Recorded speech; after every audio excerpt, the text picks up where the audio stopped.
నాకు జనరల్‌గా పేషెన్స్ అంటే చాలా తక్కువ.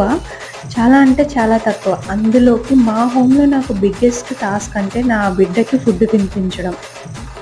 ఈ ఫుడ్ తినే టైంలో నా బిడ్డ రకరకాల షేడ్స్ అన్నీ బయట పెడుతూ ఉంటుంది. కొంచెం ఫన్‌గా ఉంటుంది.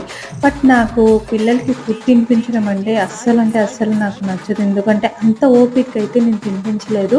ఇప్పటివరకు నా బిడ్డకే నేను తినిపిస్తున్నాను. ఇంక తప్పదు.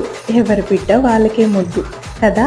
సో, ఇంకా తప్పదు అని చెప్పేసి ఏదో కష్టం మీద ఇప్పుడైతే నాకు అలవాటయిపోయింది. ఏదోలాగా మంత్రాలు, తంత్రాలు, యంత్రాలు చేసి నా బిడ్డతో ఫుడ్ అయితే తినిపించేస్తున్నాను కానీ, ఆ తర్వాత ఇంక ఏమైనా చేయాలి అంటే మళ్ళీ కొత్తగా ట్రైనింగ్ తీసుకోవాల్సిందే.